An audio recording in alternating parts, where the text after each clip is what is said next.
So are you ready to dive deep into hair growth today? Oh, absolutely. Because Get into it. Yeah. we're really gonna get into it. You want to know how to make your hair grow faster.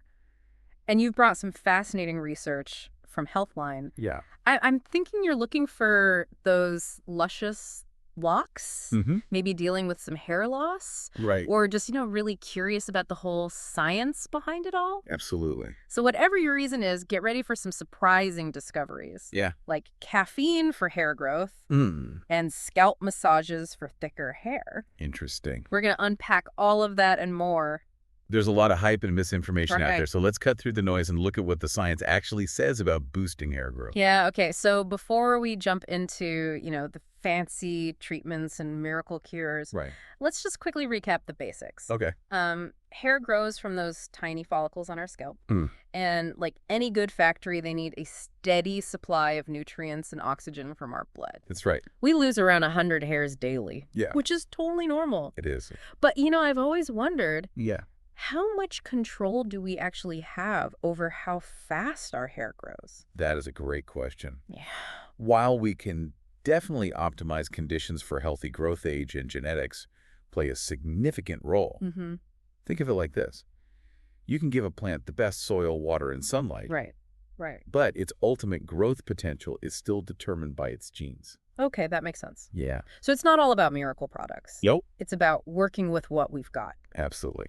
Which brings us to diet. We've all heard it's important for healthy hair. Yeah. But I've always thought cutting calories, is good for overall health. Mm-hmm.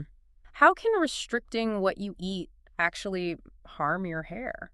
Well, when you drastically cut calories, Mm-hmm. your body goes into survival mode. Okay. It prioritizes essential functions like keeping your heart pumping and brain working. Right.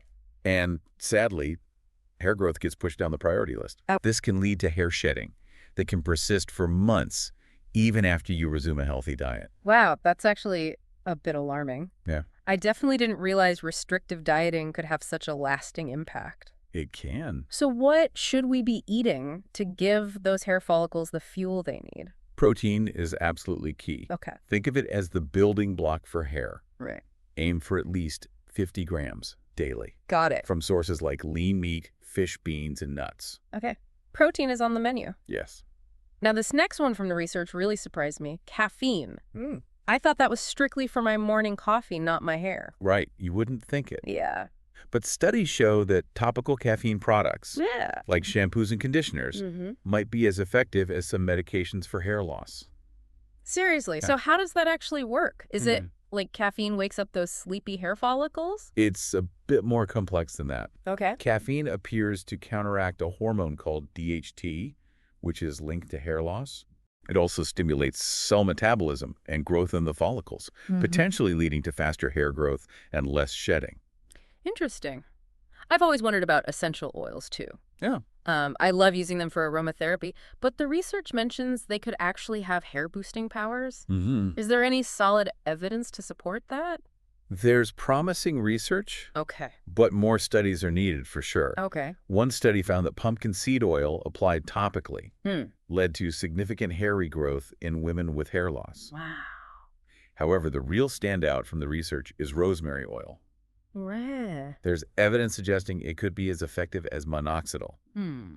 which is a common medication for hair loss. Rosemary oil, huh? Yeah, That's fascinating. I've got some in my cupboard right now. you do. I had no idea it could be that powerful. Yeah. The research also mentions other potentially helpful oils like peppermint, jojoba, and lavender. So our listeners might even have some hair-boosting ingredients at home already. Exactly. It's always worth exploring natural options alongside more high-tech treatments. Okay. But remember, hair health is a reflection of overall health. That makes sense. If you're deficient in key nutrients, Right. it will definitely show up in your hair. So what are the crucial nutrients we should be focusing on for healthy hair growth? We're talking iron, zinc, fatty acids, selenium, and vitamins A, D, E, and folic acid. Okay. They all play a role in hair growth and overall hair health. Got it. Interestingly, there's research showing that omega-3 and omega-6 supplements Okay. help protect against hair loss.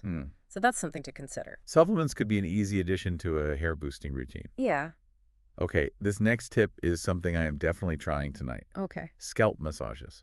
Interesting. The research says daily 4-minute scalp massages resulted in thicker hair in one study. I've got to ask, is this real or just too good to be true? More research is always needed, but there's a possible mechanism at play. Scalp massage could increase blood flow to the scalp, delivering more nutrients to those hair follicles, Right. and potentially making hair stronger and less prone to breakage. That's incredible.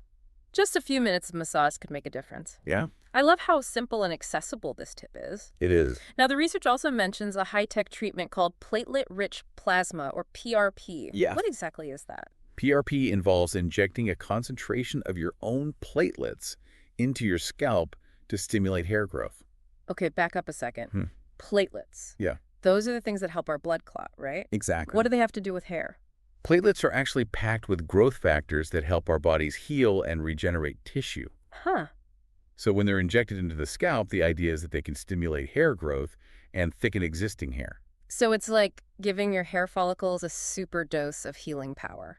Yeah, you could say that. That's pretty wild. Yeah. I'm curious, though, is PRP something anyone can get, or is it only for certain types of hair loss? It's definitely something to discuss with a doctor or dermatologist. Okay.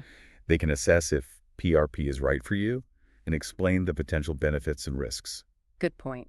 It's important to consult a professional before jumping into any treatment, Yes. especially one that involves injections. Right. Now let's shift gears and talk about our everyday hair care habits. Okay. The research had some interesting points on heat styling, saying it's a major culprit for breakage. Yes. I'm definitely guilty of using my curling iron a little too often. Yeah. So what's the damage? Well, And how can we protect our hair? think of it this way. Okay. Heat styling tools like curling irons and straighteners essentially bake your hair, stripping away moisture and making it more prone to breakage. Right. The key is to minimize heat styling whenever possible. And when you do use heat, always use a heat protectant spray beforehand to minimize damage. So less heat and more protection. Exactly. Got it. Yeah. Another thing that stood out in the research was hair dye. It seems those permanent dyes can really strip away hair's natural protection, leading to damage. That's true. Is there a way to color our hair without causing too much harm? It's all about making smarter choices. Okay. Permanent dyes are the harshest. So opting for gentler alternatives like semi-permanent dyes Okay. or even natural hair coloring methods can be a game changer. Hmm. And if you're sticking with permanent dyes, Yeah. spacing out your coloring sessions as much as possible can help reduce damage. That's good advice. I've heard that antioxidants can be really beneficial for hair health, too. Is it as simple as applying them topically, like a serum or something? There's evidence to suggest that topical antioxidants can protect the scalp and potentially reduce thinning. Okay. But it's important to remember that hair health is a reflection of overall health. Right. A nutrient-rich diet that's packed with antioxidants is just as important, if not more so. So it's about nourishing your hair from the inside out. Exactly. I'm starting to see a pattern here. Speaking of healthy habits, the research also stresses the importance of regular trims for removing those pesky split ends. Yes. I've always wondered, how often should we be getting our hair trimmed to prevent damage? It really depends on your hair type and how much damage you have. Okay. But a good rule of thumb is to get a trim every 6 to 8 weeks. It might seem counterintuitive if you're trying to grow your hair long. Right. But removing those split ends prevents further damage that can travel up the hair shaft. Yeah. It's like pruning a plant. Okay. You cut back the damaged parts to encourage healthy growth. I never thought of it that way, but it makes perfect sense. Yeah. Now onto a topic I know I struggle with: sleep. The research emphasizes getting enough shut-eye for healthy hair growth. It does. You know, we've all heard about beauty sleep. Yeah. But what's the science behind it? Well, when we sleep, our bodies go into repair and regeneration mode. This includes the cells in our hair follicles. When we're sleep deprived, this process gets disrupted, which can lead to slower hair growth and more shedding. Right. Plus, lack of sleep can lead to stress, which, as we'll discuss, is a major hair growth saboteur. Yeah. Aim for 7 to 9 hours of quality sleep each night Okay. to support healthy hair and overall well-being. All right, no more late-night Netflix binges for me. I'm also guilty of sleeping with wet hair sometimes, but the research says that's a big no-no. It is. Why is that so bad for our hair? I always thought it was just about catching a cold. It's more about the structural integrity of your hair. Okay. When your hair is wet, it's much more vulnerable to breakage. Right. The strands are weaker and more prone to snapping, especially when they rub against your pillow all night. So it's like when you bend a wet twig, it's more likely to break compared to a dry one? Yeah, it's a good analogy. That makes sense. Yeah. Are there any other sleep-related hair care tips we should be aware of? Absolutely. Switching to a silk or satin pillowcase can be a game changer. It reduces friction, preventing breakage and those dreaded morning tangles. Right. Plus, it feels luxurious. Sold silk pillowcase. Here I come. There you go. Now onto the elephant in the room stress. Yeah. It's a part of modern life, It is. but it can really take a toll on our hair. Mm. Why is that? What's the link between stress and hair loss? It all comes down to hormones. Okay. When you're stressed, your body releases cortisol, Right. which can disrupt the normal hair growth cycle, pushing hair follicles into a resting phase that leads to shedding. It's like your hair follicles are saying too much going on right now. Oh, wow. We're taking a break. That's incredible. Our bodies have such fascinating ways of responding to stress. They do. So what can we do to manage stress and keep those hair follicles happy? There's no one-size-fits-all solution. Right. But incorporating stress-reducing activities into your routine can make a huge difference. Like what? Exercise, meditation, journaling, spending time in nature. These are all great ways to lower cortisol levels and promote relaxation, which benefits both your hair and your overall well-being. So it's about finding healthy coping mechanisms that work for you. Exactly. Yeah. Hair health is a reflection of your overall health, both physically and mentally. This has been an eye-opening start to our deep dive. It has. We've covered a lot of ground, from diet and nutrients to high-tech treatments and the surprising power of scalp massages. We've just scratched the surface. Oh, really? There's a lot more to explore when it comes to boosting hair growth. That's right. Stay tuned for part 2, where we'll delve even deeper into specific nutrients, hair care habits, and those fascinating high-tech treatments. Welcome back. We're continuing our deep dive into how to make your hair grow faster. We've laid the foundation with diet, stress management, and some basic hair care habits. Right. But there's so much more to discover. Yeah, there is. And I'm excited to keep unpacking this with you. Me too. All right. So We've only just begun. We touched on the importance of nutrients in part 1. yeah. But let's really dive into the specifics and how they impact your hair at a cellular level. Yes, let's get granular. We know protein is a building block for hair. But what about those other essential nutrients? Iron, zinc, vitamins. Right. They all sound important, Yeah. but how do they actually affect hair growth? Well, take iron, for example. It's crucial for carrying oxygen to your hair follicles. Okay. If you're iron deficient, your follicles might not be getting the oxygen they need to function optimally, which can lead to slower growth and even hair loss. So if you're feeling tired and run down, your hair might be feeling it too. Exactly. And then there's zinc. Okay. It plays a key role in hair tissue growth and repair, and it helps regulate oil production around the follicles. Got it. Too little zinc can lead to a dry, flaky scalp and hair that's more prone to breakage. It's amazing how these tiny nutrients have such a big impact on our hair. What about fatty acids? I know they're important for overall health, but I'm curious about their specific role in hair health. Fatty acids are essential for maintaining a healthy scalp, Okay. which is the foundation for healthy hair growth. Right. Omega-3 fatty acids found in oily fish like salmon and flaxseed are particularly beneficial. They help nourish the scalp and prevent dryness, which can lead to breakage and slower growth. So incorporating more omega-3s into my diet could be a good strategy for a healthier scalp and stronger hair. Absolutely. Yeah. And we can't forget about selenium, Okay. a powerful antioxidant that protects the scalp from damage caused by free radicals. It also plays a role in hair growth itself. Antioxidants seem to be a recurring theme in hair health. They are. It's like we need to be fighting off those free radicals, both internally and externally. Exactly. And then we have a whole host of vitamins that are crucial for healthy hair. Okay, let's hear it. Vitamin A is essential for cell growth, including the cells in your hair follicles. Right. Without enough vitamin A, your hair might become dry and brittle. That makes sense.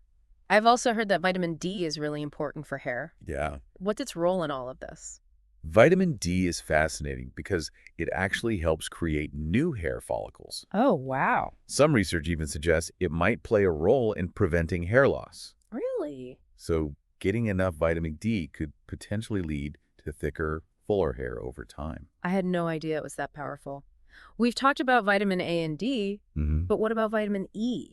Right. I know it's good for skin, but does it do anything for hair? Vitamin E is another potent antioxidant that protects hair from damage caused by those pesky free radicals we talked about earlier. Okay. So it helps keep your hair strong and healthy, preventing breakage and promoting overall hair health. Got it. So we've got vitamins A, D, and E working hard to protect and nourish our hair. Any other vitamins we should be aware of? One more important one is folic acid. Okay. It's essential for cell growth and division, including the cells that make up your hair. Right. Without enough folic acid, your hair might grow more slowly and be more prone to breakage. It's incredible how all of these nutrients work together to support healthy hair growth. Yeah. It really highlights the power of a balanced and varied diet. You got it. Now let's revisit scalp massages. Right. We mentioned in part 1 that they might increase blood flow to the scalp. Right. But I'd love to understand how that actually works. Me too. It sounds almost too good to be true. Yeah. Just a few minutes of massage can boost hair growth. Right. What's the science behind it? Well, when you massage your scalp, you're stimulating the blood vessels beneath the skin, Okay. which increases blood flow to the area. This brings more oxygen and nutrients to the hair follicles, potentially promoting growth and making hair stronger. So it's like giving your hair follicles a mini workout, Yeah. boosting their circulation and delivering a fresh supply of nutrients. I love that. Exactly. It's a simple and enjoyable way to potentially boost hair growth. Right. And it's definitely something you can incorporate into your routine right away. I'm already planning my evening scalp massage. Okay, let's talk about those high-tech treatments we briefly touched on earlier. We talked about PRP, which involves injecting platelets into the scalp to stimulate hair growth. Right. Can you walk us through what that process actually looks like? Sure. It starts with a simple blood draw, just like a regular blood test. Okay. Then the blood is spun in a centrifuge to separate the platelets from the other blood components. This creates a concentrated solution of platelets, Okay. which is then injected into your scalp where you're experiencing hair loss. So it's like a supercharged version of your own blood. Yeah. Specifically designed to boost hair growth. Precisely. And because you're using your own blood, it's a relatively safe and natural treatment with minimal risk of rejection or allergic reactions. That makes sense. I'm curious, though, how many treatments do you typically need to see results? Right. Is it a one-time thing or more of an ongoing process? It varies from person to person. Okay. But most people need a series of treatments spaced a few weeks apart. Your doctor will create a personalized treatment plan based on your specific needs and hair loss patterns. Okay, so it's definitely a commitment. Yeah, But it sounds like it could be a promising option for people struggling with hair loss. it can be. Now, PRP isn't the only high-tech treatment out there. The research also mentions minoxidil, Right. which is the active ingredient in Rogaine. I've heard of Rogaine, but I'm not really sure how it works. Is it similar to PRP? Not exactly. While PRP uses your own platelets to stimulate growth, minoxidil is a topical medication that you apply directly to your scalp. Interesting. And how does minoxidil actually work? Yeah. Does it encourage those hair follicles to wake up and start growing again? The exact way it works is still a bit of a mystery, Okay. but it's thought to widen blood vessels in the scalp, increasing blood flow to the hair follicles. Right. This improved circulation might be what helps stimulate hair growth and slow down hair loss. So it's a different approach than PRP. Yeah. But the goal is similar to nourish those hair follicles and create an optimal environment for growth. That's right. I'm curious, though, is minoxidil something anyone can use, or is it specifically for certain types of hair loss? It's definitely something to discuss with your doctor. Okay. But minoxidil has been shown to be effective for both men and women experiencing hair loss. It's available over the counter, Okay. so it's relatively easy to access. That's good to know. But are there any downsides to using minoxidil? Are there any side effects we should be aware of? Like any medication, there can be some side effects. Okay. The most common ones are scalp irritation, dryness, and itching. In rare cases, minoxidil can also cause unwanted hair growth in other areas of the body. Oh, that's not ideal. Yeah. So definitely important to talk to your doctor before using minoxidil Yes. to make sure it's a good fit and to understand the potential risks. Now, I want to touch on something we all do every day, brushing our hair. Right. It seems simple enough, Yeah. but the research suggests that the type of brush we use can actually impact hair health. Absolutely. Using the wrong brush can lead to breakage, tangles, and even damage to the scalp. Okay, so what kind of brush should we be using? Are there certain materials that are better for hair health? Natural bristles, like boar bristles, are the gold standard. Okay. They're much gentler on the hair than synthetic bristles, and they actually help distribute your scalp's natural oils, Right. which promotes shine and reduces breakage. So it's like giving your hair a natural conditioning treatment every time you brush. I love that. Exactly. And how often should we be brushing? Is there such a thing as too much brushing? There can be. Mm-hmm. Brushing too vigorously or too often can actually cause more harm than good, Okay. leading to breakage and pulling out healthy hairs. Right. A good rule of thumb is to brush once or twice a day, Okay. gently detangling from the ends and working your way up. Gentle and mindful brushing is key. Now, we've talked a lot about what we should be doing for healthy hair growth, Yeah. but what about things we should avoid? Right. We touched on heat styling and harsh chemical treatments earlier, Mm-hmm. but are there any other common hair care mistakes we should be aware of? One big one is tight hairstyles. Okay. Think ponytails, braids, buns, anything that pulls on your hair and puts stress on the follicles. Mm-hmm. This can lead to breakage and even a type of hair loss called traction alopecia. I've definitely experienced that after wearing my hair in a tight ponytail for too long. Yeah, It can feel almost sore at the scalp, it can. so it's best to loosen up those hairstyles and give our hair a break. Exactly. Yeah. And be mindful of the accessories you use too. Okay. Avoid elastic bands with metal clasps, as they can snag and break your hair. Right. Opt for softer, more gentle hair ties that won't cause damage. Good point. What about things like hair extensions and weaves? Yeah. Can those be damaging if they're not applied or cared for properly? They can definitely put stress on your hair, especially if they're heavy or applied too tightly. Mm-hmm. It's crucial to choose a qualified stylist who uses high-quality extensions and applies them correctly. Okay. And just like with tight hairstyles, it's important to give your hair a break from extensions every now and then to prevent damage. So it's all about being mindful of how we treat our hair, Yes. even when we're trying to enhance its appearance. Right. Speaking of potentially damaging treatments, let's talk about chemical processes like perms and relaxers. Mhm. I know they can give you super straight or super curly looks, but what's the impact on hair health? Perms and relaxers use strong chemicals to alter the structure of your hair, Oh, which can make it more prone to breakage and damage right. if you choose to undergo these treatments. Yeah.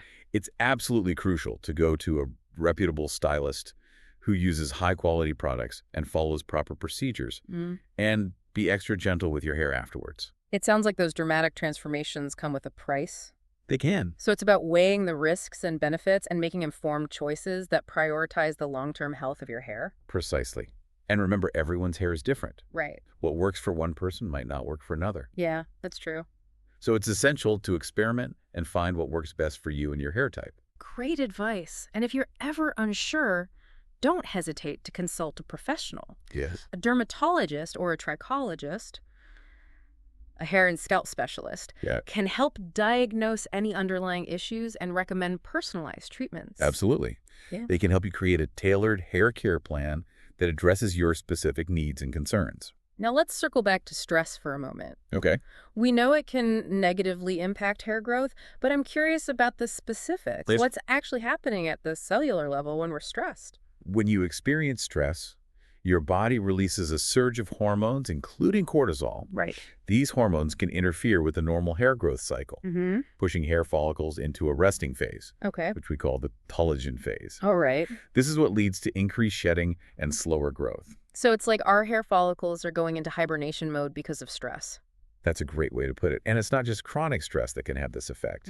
Even short-term stress, like a major life event or a bout of illness, Right. can trigger hair shedding. It's your body's way of conserving energy Right. and prioritizing essential functions during challenging times. Wow. It really shows how interconnected our physical and mental health are. It does. So managing stress isn't just good for our minds, it's good for our hair, too. Exactly. Mm. And there are so many simple and effective ways to manage stress. We talked about exercise, meditation, and spending time in nature, Right. but even small things like listening to calming music, taking a warm bath, or connecting with loved ones can make a big difference. It's about finding those moments of peace and relaxation throughout the day to counteract the inevitable stresses of life. Right. And remember, even small changes can have a big impact. You don't have to overhaul your entire life overnight. Start by incorporating 1 or 2 stress-reducing activities into your week and see how you feel. Great advice. Now, before we wrap up this part of our deep dive, let's touch on one more high-tech treatment that's often mentioned alongside PRP and minoxidil low-level laser therapy, or LLLT. I've seen those laser caps and combs advertised, but I'm not sure how they actually work. Do they zap away hair loss? It's not quite that dramatic. LLLT uses low-level lasers or light-emitting diodes, LEDs, to stimulate hair growth. The idea is that this light energy penetrates the scalp and reaches the hair follicles, Okay. where it's thought to stimulate cellular activity and promote hair growth. So it's kind of like giving your hair follicles a little energy boost. Exactly. And there's some evidence to suggest that LLLT can be effective for both men and women experiencing hair loss. Interesting. It's a non-invasive treatment with minimal side effects, making it a potentially appealing option for many people. That sounds promising. But how does it compare to PRP and minoxidil? Are the results similar? It's difficult to make direct comparisons because each treatment works differently, and individual responses can vary widely. Okay. LLLT is often used as a complementary therapy, alongside other treatments like minoxidil or PRP. I see. So it's about finding the right combination of treatments that work best for you. We've covered a lot of ground in this part of our deep dive, from the science of hair growth to the pros and cons of various treatments. It's been a fascinating exploration. And remember, there's no one-size-fits-all solution. It's all about finding what works best for you and your hair. Absolutely. Stay tuned for the final part of our deep dive, where we'll explore some unconventional remedies and lesser-known tips and tricks for boosting hair growth. All right, welcome back to the final part of our deep dive into how to make your hair grow faster. We've covered the science, the nutrition, the high-tech treatments, and even the importance of brushing your hair the right way. It's been quite a journey. It has, but we're not done yet. We've saved some of the more unconventional and intriguing tips for last, and I'm excited to explore them with you. Me too. There's a whole world of alternative remedies and lesser-known techniques out there, and some of them might surprise you. I'm all ears. One thing that caught my eye in the research was the mention of aromatherapy for hair growth. I use essential oils for relaxation, but I had no idea they could potentially benefit my hair, too. It's an area that definitely warrants more research. Okay.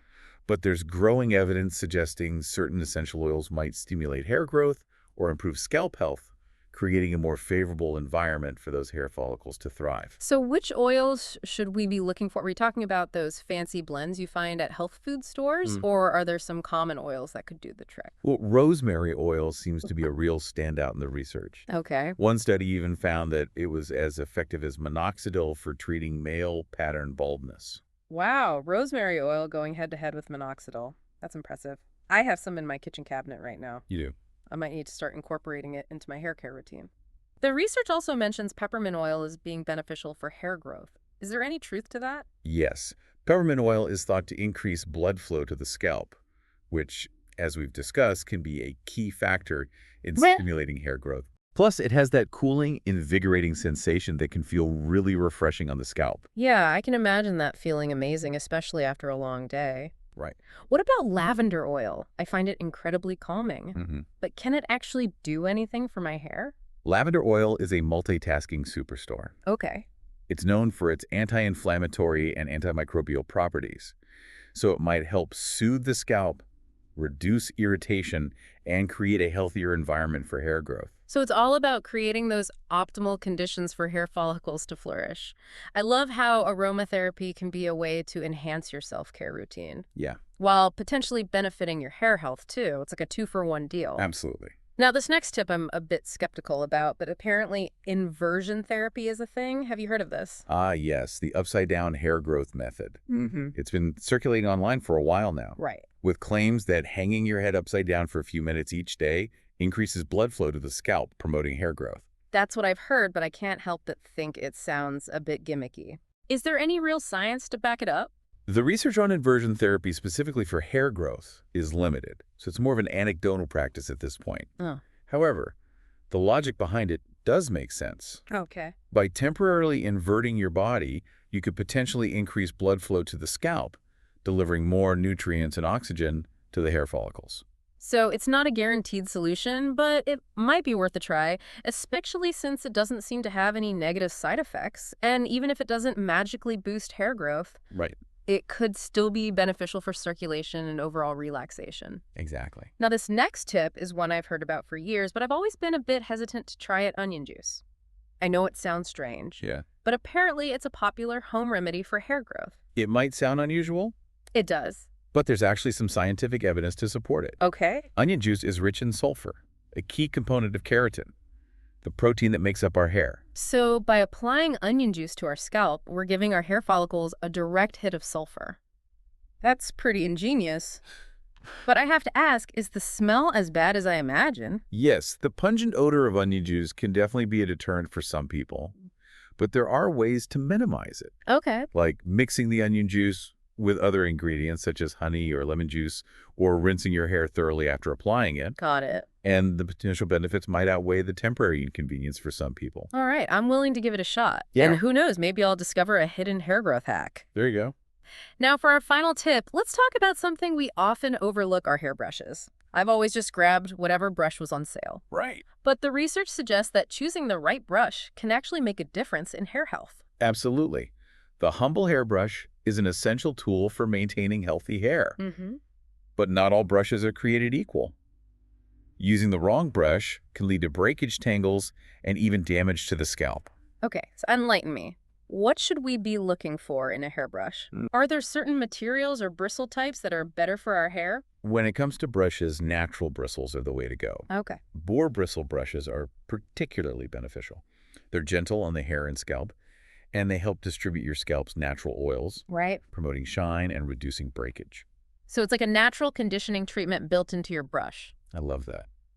And how often should we be brushing? Is there a magic number, or does it vary depending on hair type and texture? It does vary. Okay. But in general, brushing your hair once or twice a day is sufficient. The key is to be gentle and avoid tugging or pulling, especially when your hair is wet. Start at the ends and work your way up, gently detangling any knots as you go. Gentle and mindful brushing. Got it. This has been such an eye-opening deep dive. It has. We've explored everything from the science of hair growth to practical tips and even some unconventional remedies. It's amazing how much we can learn from both traditional wisdom and cutting-edge research when it comes to hair health. It's been a pleasure delving into this topic with you, and I hope our listener feels empowered to take charge of their hair health and explore the strategies that resonate with them. I think they do. We've covered a lot of ground in this deep dive into how to make your hair grow faster, but it's clear that there's no one-size-fits-all solution. What works for one person might not work for another, so it's all about finding what works best for you and your unique hair needs. Absolutely. And remember, hair growth takes time. Be patient, be consistent with your chosen strategies, and most importantly, be kind to your hair. Wise words. Well, on that note, we've reached the end of our deep dive into how to make your hair grow faster. We hope you've enjoyed this journey and discovered some valuable insights and practical tips to help you achieve your hair goals. It's been a fascinating exploration. Until next time, happy hair growing.